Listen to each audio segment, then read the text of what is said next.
So if you've watched any of my videos by now, you'll know that there are a couple of things that really interest me as an architect. The first is space planning and trying to get an incredible quality of space and environment out of very little area. And the second is narrative, so transforming one thing into another. That could be historic to modern or dark to light, but the most satisfying transformation is when you work with a building that was never intended to be a home, but had a very specific functional purpose that gives it a unique form and structure. Because it's those buildings that throw up all the curveballs and really stretch the problem-solving aspect of design. This is one of those buildings. This is one of 11 existing former electricity towers that are in Belgium. The municipality where they're found is apparently looking for a new function for these towers with the option that they could become small holiday homes, but not for renting out. They're not allowed to be extended and you aren't allowed to pave around the outside. So basically what you see is what you get. Internally, the space to work with is on a floor area of only 6.76 square meters, and the height of the space from ground to eaves is 9.5 meters. There's one existing window about halfway up, with the other one at the front now bricked over. And despite existing purely for electricity provision, this tower has been designed to be attractive. There's a stone base supporting two distinct tiers of brick elevations that emphasize a structural narrative in the patterns created between the two colours of brickwork. And all of this is topped by a traditional combination roof. So if this is going to become a livable space, there are a few challenges to overcome that are also opportunities that can drive the design concept. Getting from the ground up is going to be key to the design, and including both a staircase and livable space within each floor area of 6.76 square meters is going to be fundamental to the success of the project. And then light needs to be introduced to each of the floor areas, but any openings made should be considerate of the existing architecture so that this aesthetic doesn't get lost externally.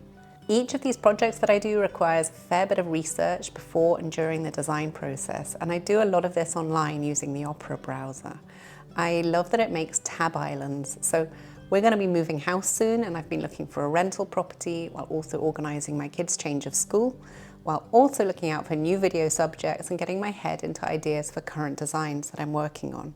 I jump around a lot, so the way these tabs automatically stack into categories to save space is really useful. When I find images or links that I want to share with colleagues or my family, I can do that all within the same browser by connecting my WhatsApp or other socials into this sidebar. So I can send the link straight over, or even better, I can use this snapshot tool to grab an image that I've seen, add some notes to it, and send that through to a colleague to share ideas. Opera uses Aria, an integrated AI feature, so if I'm stuck for how to find something, I can ask a specific question, like where can I find small ruined buildings for sale in the UK? You can download Opera at the link in the description. It's easy and free, so try it out for yourself. Designing the staircase was the first step, as we knew it would influence the position of everything else. There are almost infinite ways that you can do this, but some of the main decisions to make were which side of the building it should go on, whether it should be broken up into different positions in the building or be one continuous route, how the treads should flow, how it should be constructed, and how it should interact with each floor level. Our decision to put the staircase to one side rather than to the front or the back of the building came mainly from the point of entry at the front door. That opening can't be blocked or covered by either a stair or by furniture, so to give the maximum use of space over to both room functions and the stair, it made sense to start the stair off just to the side of the door. It minimises any circulation route across the room and means the opposite wall is totally open for use. We decided to put the kitchen on this level because you get the single stretch of wall for units, and you also get a bit of space under the stair where a table and some seating can go. You're most likely to carry things in and out of this space with food shopping, so minimising the need to go up and down stairs to do that is a bonus. And as the room where you need to be able to walk around freely to use it, it would be most interrupted by circulation crossing it, so that wouldn't be an issue on the ground floor. There's space for a simple kitchen along with appliances and storage, and we've limited the need for the clutter of chairs by carving out some bench space that ties in with the first steps of the staircase.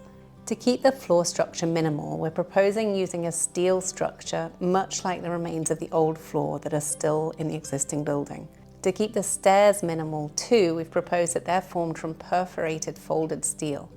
This has the benefit of being slender but strong, and by perforating it, it allows light to pass through. As part of that narrative element of architecture that we enjoy so much, we're always looking for opportunities to remind the building user of what they're experiencing. So using the same material for one complete stretch of staircase and creating visibility from the ground floor all the way up to the roof allows light to flow down through all that height in different ways and allows you to look up and see the height of the full building. So while you may be standing in a very small kitchen, you're reminded of the full impact of this tall, unusual building that you're actually in.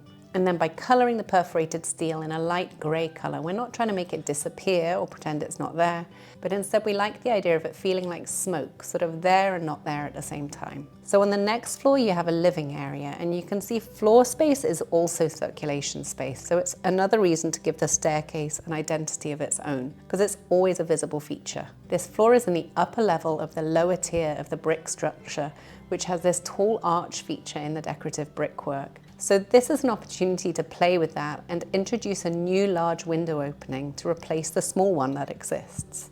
We want to be careful not to let it dominate the building externally though, so putting it at the back of the building, away from the street, and therefore least visible, ensures it's discreet while also enabling privacy and views for the inhabitant. And then, instead of just punching a window into the wall here, we've extruded it out to be a sort of modern bay window, which actually creates a bit of extra floor area and allows this seating space to go from linear to L-shaped. That makes it more sociable and cozy, and also creates a whole new opportunity for experiencing the space. Because you can get a window seat here that's lovely on its own to sit in and enjoy the view, or, and this would depend a lot on local rules, you could make this window a door that pivots open.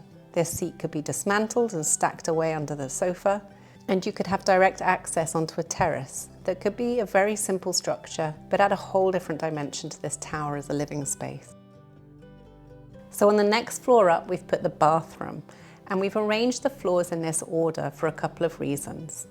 The first was to take advantage of the opportunity for a large window on the living room floor that fits with the external brickwork. This is limited on the next floor up by the change in brickwork pattern that's more suitable for the introduction of small windows. It also positions the bathroom between the living room and bedroom, so giving equal accessibility for the day or nighttime. We spent quite a while looking to establish how the bathroom could work on this floor and still make the area feel as large as possible. Just adding a partition wall is obviously the easy route, but our priority is always to go the extra mile to consider how a space makes you feel. And putting up a partition wall is going to make this feel even tinier than it already is and just make a corridor through this space. For a while, our solution was to give the whole floor area over to the bathroom and essentially double up the circulation route with the bathroom floor area. Drawing a curtain across to conceal a toilet cubicle, and then the shower would have been the means of partitioning the space. But in the end, we opted for a solution that created a stronger boundary between the stair and the shower, so it didn't feel so much like you could slip and fall. By angling this partition wall inwards, we've created a small private toilet cubicle that's closed off by a sliding door. This slides across a basin that is open to the whole room, referencing that open feeling that we were looking for. And then the angle of the basin then slides into the shower space, and that is partitioned off with a fixed glass screen. This layout means there's no door swings interrupting the space, and there's also no single solid partition breaking the whole space up.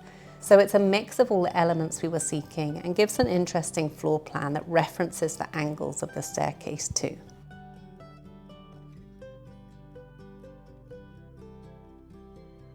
So up the last flight of stairs, you reach the top of the tower with the bedroom in it. All of the windows on this level and the bathroom level take reference from the brickwork grid externally. By cutting out some of these areas within the grid, you get to introduce a playful arrangement of windows without ruining that existing architectural feature. There's room for a double bed up here and the potential for some storage beneath the bed. A fitted bedside table doubles as another storage box, maybe for shoes and books. And then a rail over the staircase could take some clothes hanging since its head height isn't needed for moving around under. We'd keep the existing roof structure exposed so that the shape of the roof is expressed internally, and that creates the opportunity for some interesting lighting or hanging decorative features as well. In such a tiny space, we've aimed to keep the finishes as minimal as possible throughout this building, because the space quickly fills up visually, even with very little in it, And it's that feeling of calm and simplicity that can create the illusion of space even in the tiniest of buildings. So I hope this has given you lots of ideas for ways to work with a narrow, tall building and make what could be a great little home. If you enjoyed this, please do share my videos and encourage others to subscribe so that I can keep making them. And of course, do keep sending me any little buildings you find, because there's every chance that I haven't seen it, but would love to make a video about it. See you soon.